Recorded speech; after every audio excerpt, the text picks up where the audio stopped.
Readings of Almighty God's words on the pursuit of the truth. How to pursue the truth. 13. 2. The second characteristic, deviance. The second characteristic of those reincarnated from devils is deviance. Since it's a characteristic, it's not a temporary manifestation, but something often revealed from their nature, and it can wholly represent their thoughts and views, and their dispositions and essence. So, what are the specific manifestations of the deviance characteristic of those who are devils? What is deviance? What word is deviance often paired with? Wickedness. What else? Deviant nature, wicked lust. What other manifestations are deviant? Being devious and abnormal, right? Besides being devious and abnormal, what else? Also being extremely calculating and inscrutable, being a veteran schemer, giving off a feeling of being somewhat unfathomable. These are basically all included. Being devious, insidious, crafty, calculating and inscrutable, and a veteran schemer. These are all specific manifestations and characteristics of deviance. In what matters, then, do devils manifest these characteristics? In essence, besides what people think of, the deviousness, insidiousness, craftiness, etc., related to disposition, or manifested in methods of conducting oneself and handling matters. What is another kind of deviance?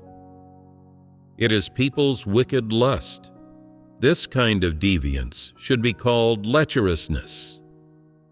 Since the word deviance has been used, we're not talking about the normal physiological needs or reactions of the flesh, but lecherousness. This is also called deviance. The deviousness, insidiousness, etc., mentioned just now relate to disposition. Lecherousness is deviance related to the flesh. Isn't the word lecherousness quite fitting? Here's another term that is even more fitting: sexual provocativeness. Non-believers often say someone is secretly lustful, a slut. These terms all refer to the aspect of wicked lust. Besides lecherousness and sexual provocativeness, are there others? Is baseness one? Baseness is not. Baseness is different from lecherousness.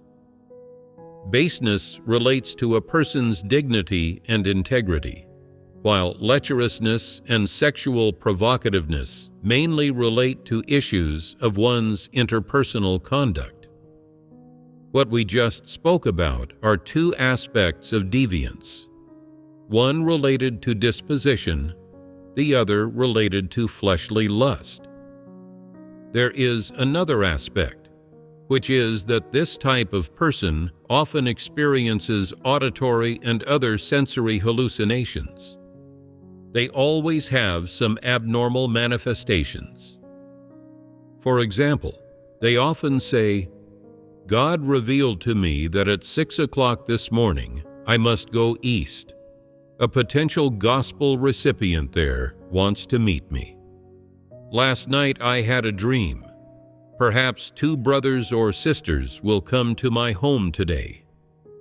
They frequently have auditory and other sensory hallucinations.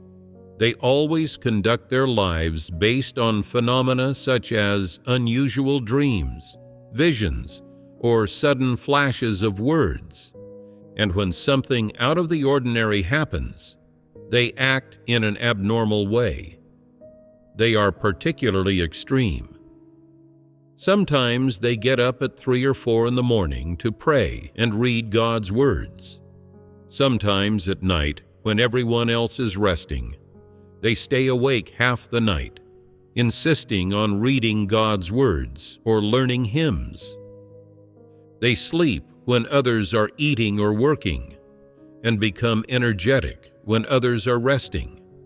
They are always abnormal, always different from normal people. Can this also be considered a manifestation of deviance? Is there a suitable word to describe this abnormality?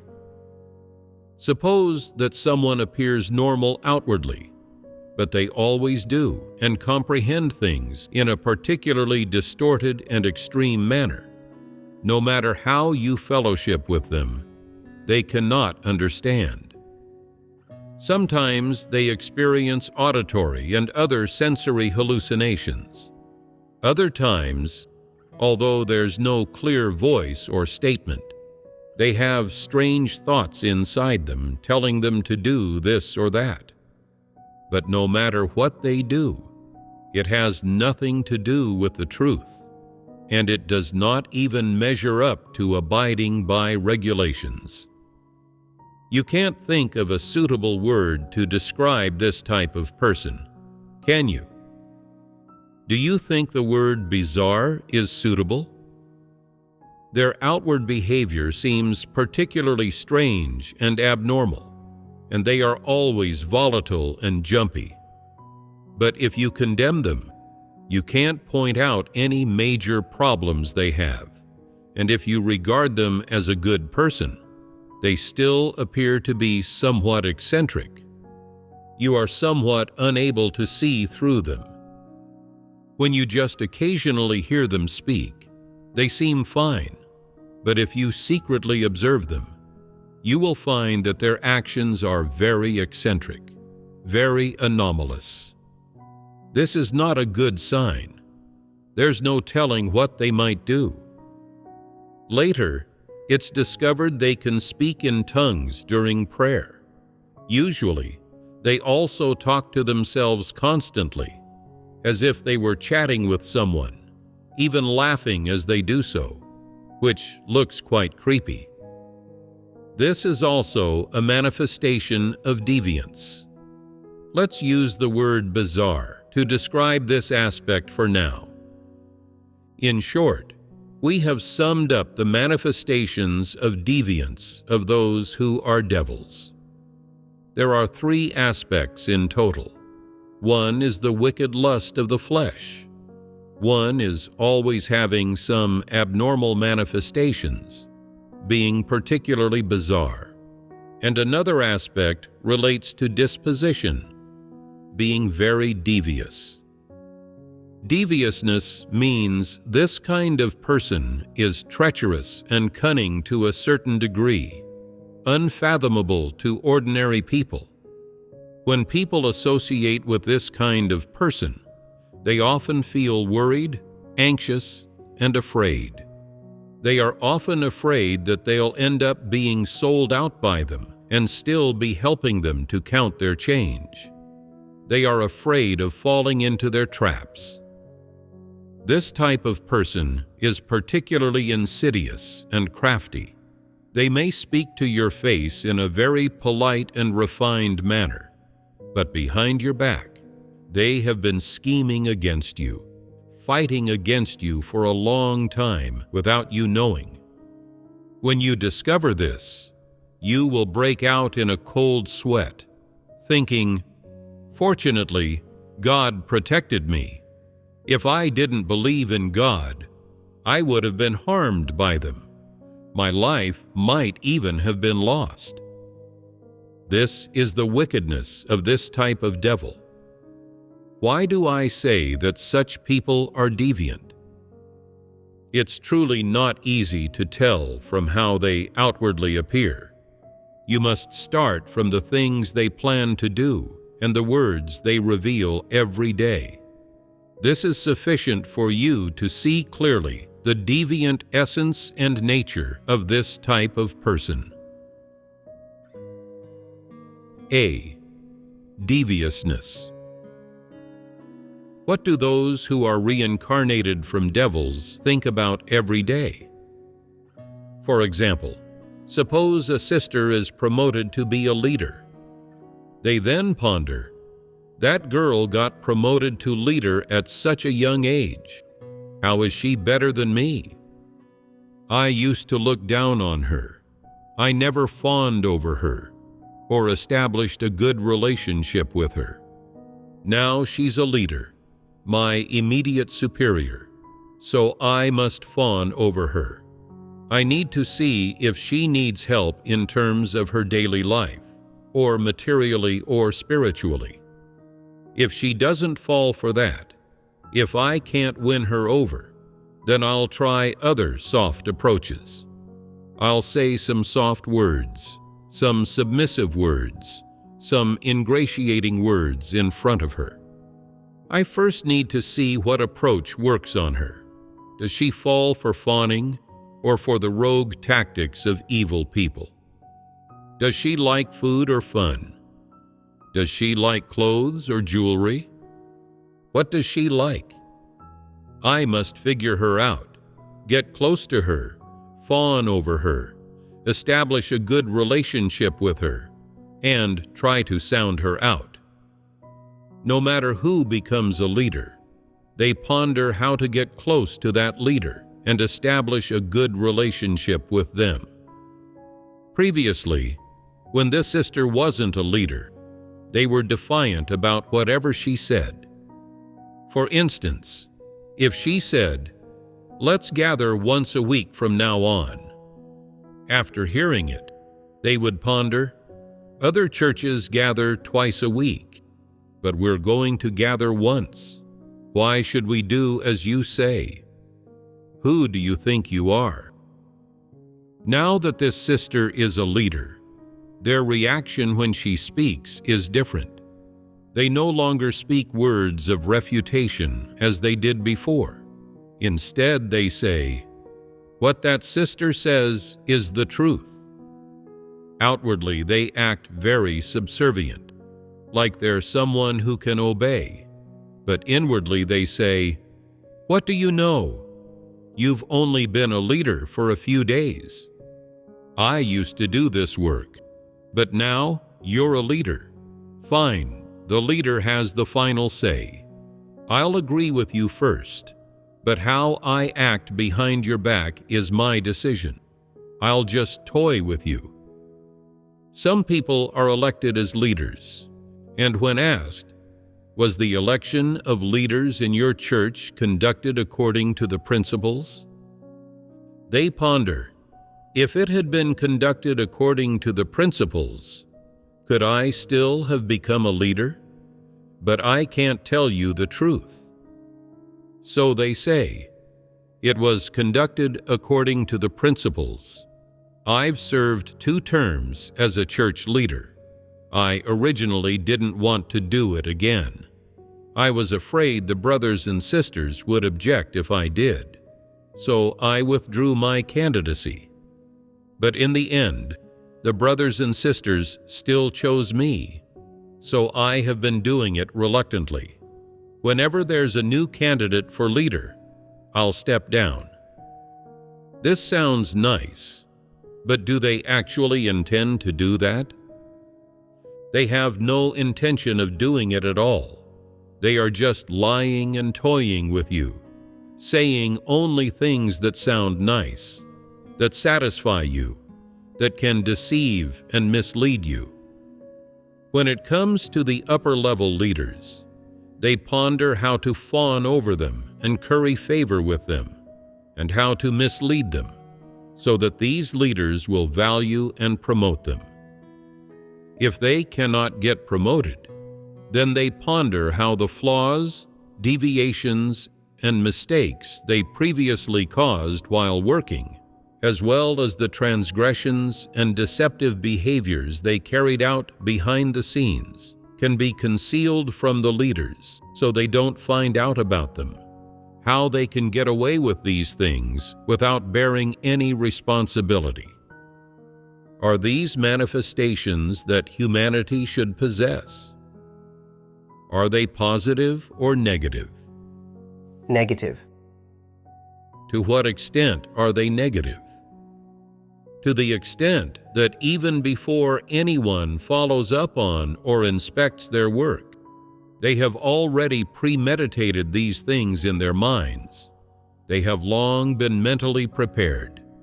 Their minds have long been filled with these things. Tell me, isn't this devious? This type of person slyly speaks to suit their audience, saying different things to different leaders. If the leader is female, they praise her as a goddess. If the leader is male, they praise him as a handsome guy, a hunk. Isn't this devious? This is a major characteristic of deviance. Their attitude and manifestations toward leaders are like this, very devious and very insidious. Their inner world is extremely complex. There are so many thoughts packed in there, but none of them are positive. They don't ponder on humanity, the truth, or the right path. They only ponder how to fawn over and curry favor with leaders, how to preserve their own status, how to get away with things, how to continue idling along, how to continue living off the church, eating and drinking, and not giving anything in return without being discovered, without bearing any responsibility. In their mind, they only plan, scheme, and think about these issues. They play all sorts of tricks, and their conscience never feels any reproach or accusation. When they arrive among a group of people, they scan them with their eyes. Those few housewives lack insight. They couldn't possibly have any discernment of me. They wouldn't be able to make heads or tails out of the tricks I play. Even if they could, they couldn't bring me down. Guppies can't stir up big waves. They won't be a problem. No need to acknowledge them. As for the remaining few, one is a church leader. Another is an older sister who has believed in God for many years. And another is a young sister who apparently studied psychology at university. These few pose a bit of a threat to me. Who should I deal with first? Who should I associate with and win over first? How can I become one of them? How can I establish prestige? Who will be my helper, and who will be my opponent? Whom should I befriend? Whom should I stay away from? And whom should I guard against? These matters require long-term planning. I need to think them over. After observing for a few days, they figure out whom they should associate and collude with, who can be drawn in and exploited, who constitutes their opposing force, and who understands the truth and upholds the principles and should be guarded against. They figure out all these things. They ponder in their heart, I must guard against those who have discernment of me. I cannot offend them, nor should I get close with them. I must absolutely stay far away from them, lest I slip up and they see through me. In their presence, I must absolutely not speak carelessly, lest they find something they can use against me to expose and dissect me in the church. If the brothers and sisters gain discernment, they will cleanse me away. That won't do. Every day, they only think about these things. Whom to contend with, and how to contend in order to gain fame and make themselves look good. Whom to associate with, so that they can gain advantages without suffering losses. How to remedy the losses they've suffered in certain matters. They ponder only these things all day long. They might even spend half a day pondering on a look that someone gives them. Yesterday, so-and-so looked at me quite piercingly. What did that mean? Do they have discernment of me? This isn't a good sign. What problem of mine have they seen? I need to be careful these next few days and not let anything slip. Also, I need to learn to read things from the looks in others' eyes, and I must not be careless. My eyelid has been twitching these past 2 days. It seems like something bad is about to happen. I must be careful. I really hope that nothing goes wrong. I might get cleansed away if I'm not careful. No problems can be seen from the outside in how they interact with people. Their meals, sleep, and work all seem normal. But what's in their heart and mind is not normal. What are the manifestations of this abnormality?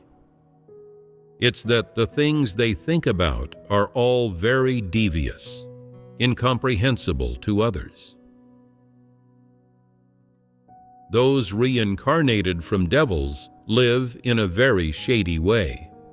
Everything in their thoughts can only be pondered, calculated, planned, and premeditated in dark corners. Their hearts are entirely filled with things like vying for fame and gain, scheming, comparison, jealousy, contention, retaliation, and so on. They never seek the truth in the slightest. Regardless of what matter they are handling, they do not bring it to the table to fellowship on it and come to a decision about it in an open and above-board manner. Instead, they secretly seek out a few people and make the decision with them. There are some people of this sort in every church. They are taciturn and show no emotion. No matter what they encounter, they choose to remain silent and never readily express their stance. Outwardly, they speak politely to people, but they never say the truth or reveal what's really in their hearts. They have no sincere words for anyone. For example, some people never reveal their innermost thoughts, no matter whom they associate with. Even their closest family members don't know what they think about every day. Even their family doesn't understand them, let alone outsiders.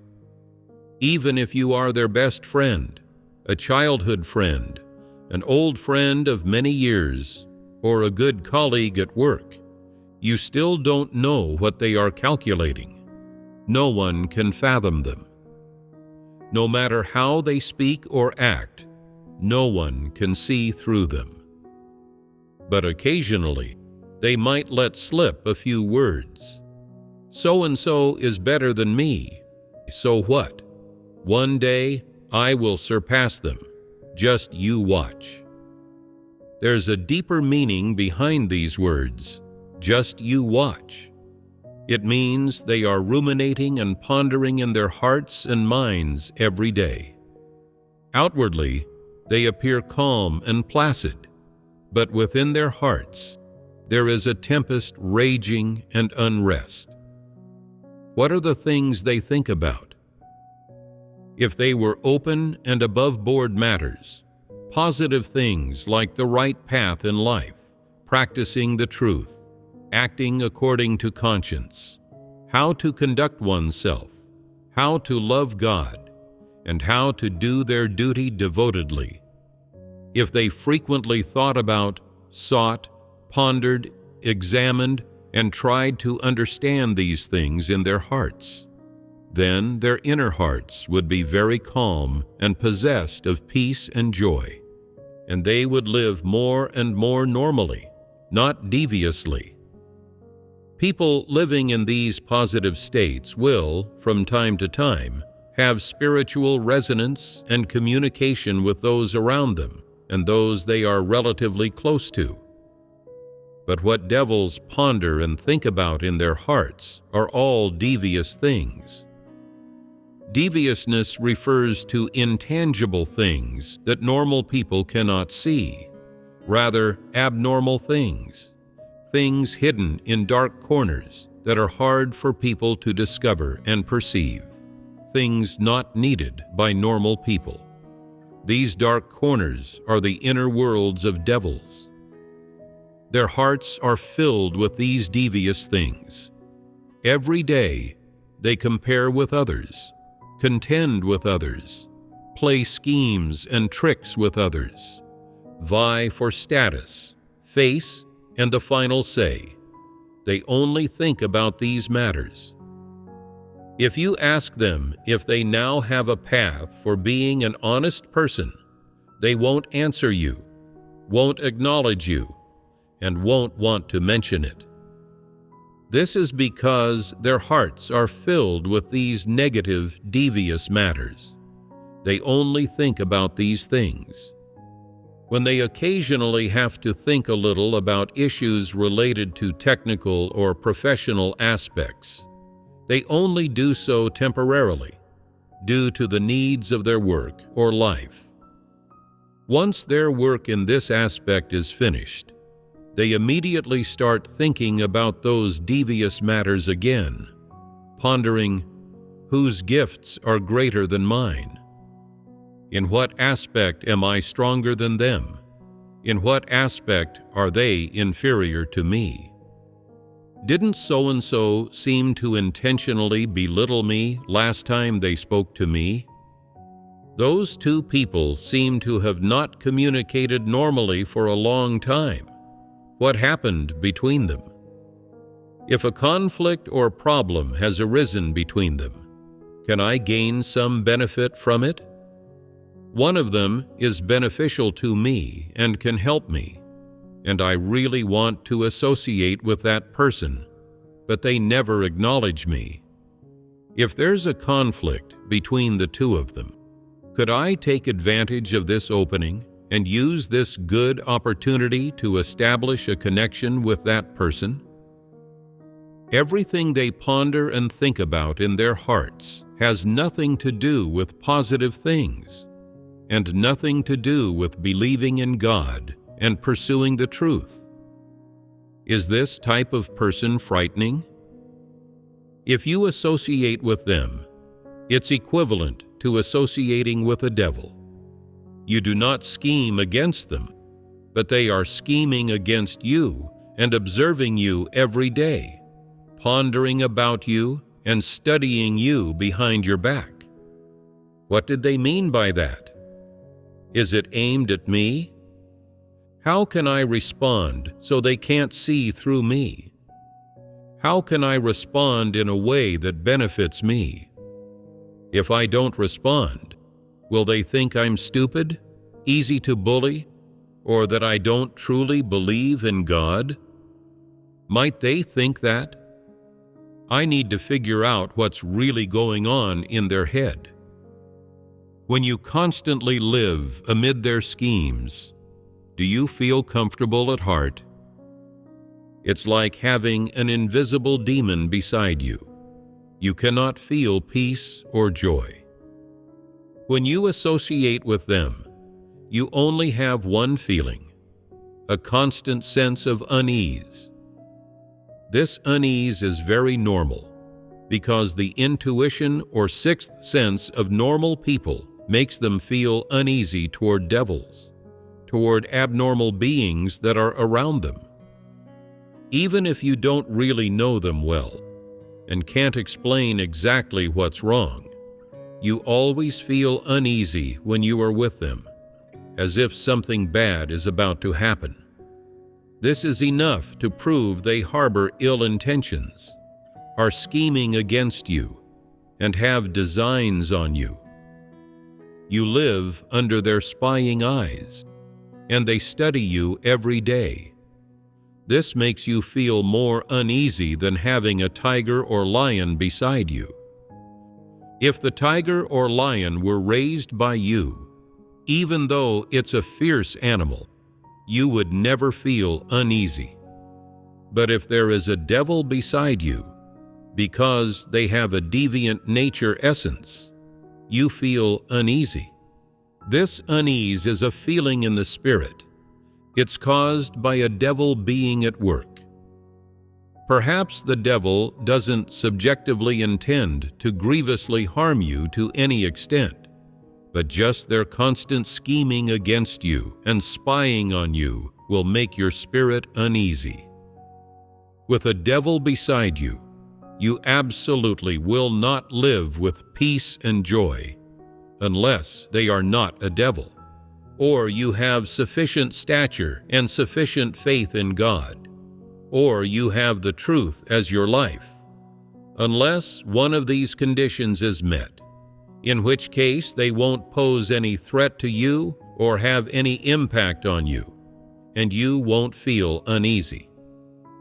If none of these conditions are met, when a devil constantly spies on you, you will feel uneasy. To what extent will this gradually develop? You will feel repulsion toward them and guard against them. You will be disturbed inwardly, and you will be troubled, constrained, and bound in many matters. If they are nearby, when you do things or speak, you will always have to consider the look in their eyes, their demeanor, or their opinions. You might even constantly try to figure out, what will they think of me? How come I can't see through them? Why do I feel they are calculating and inscrutable? Why does that smile seem like it's not one of approval? Why am I so afraid? Why am I so influenced by them? If you don't understand the truth, and you have no discernment, then, after associating with this type of person for a period of time, you will naturally be influenced by them and end up in such a condition, which is very frightening. Judging from what they naturally reveal in their daily lives and what they think in their hearts, those reincarnated from devils can be characterized as having a deviant essence. If you haven't had deeper, further contact with them, you perhaps don't understand their inner worlds. But the most direct and straightforward way to discern this type of person is a characteristic in their outward appearance. They often reveal a wicked look in their eyes and a sly smile. That wicked look in their eyes means a shifty look, a look that's not so clean and limpid or so honest and sincere, but rather seems unfathomable. You feel there's a hidden meaning in this look, but they just won't tell you what it is. Furthermore, by subtly implying things when they speak, they lead you to speculate, using words to hint at things and make you mistakenly believe they think a certain way. But actually, it is a red herring. What you comprehend is not their true meaning at all. They just want to play tricks on you and ridicule you. You cannot find any sincerity in the look in their eyes. This look is shifty and wandering. There is a vague, elusive feeling to it. The moment you see the look in their eyes, doubt suddenly arises in your heart, and you suspect that what you said or did was wrong. If you don't see the look in their eyes, you feel that your opinion is right, that your own comprehension is pure, that these things accord with the truth principles, and that you should act in a certain way, and you have a firm conviction to do so. But as soon as you meet their gaze, or they stare at you with that wicked look in their eyes, you unconsciously feel a chill run down your spine.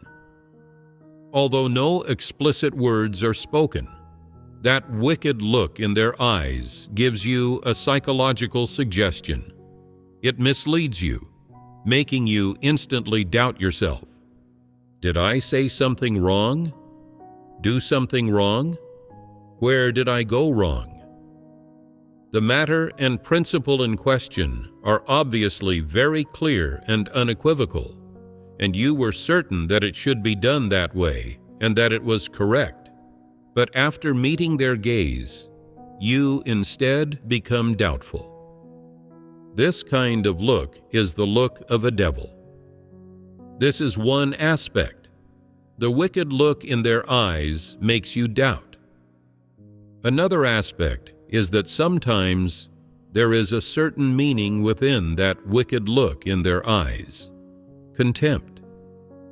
You are young, have shallow experience, lack life experience, and may even have some defects of humanity. So when their eyes meet yours, you immediately lose self-confidence. You crumble and immediately doubt yourself, feeling very insignificant, feeling inferior to them, and becoming diminished before them. This is the look of a devil. This wicked look sometimes muddles people's thoughts, sometimes disturbs people's self-confidence, and sometimes also makes people feel negative and downcast.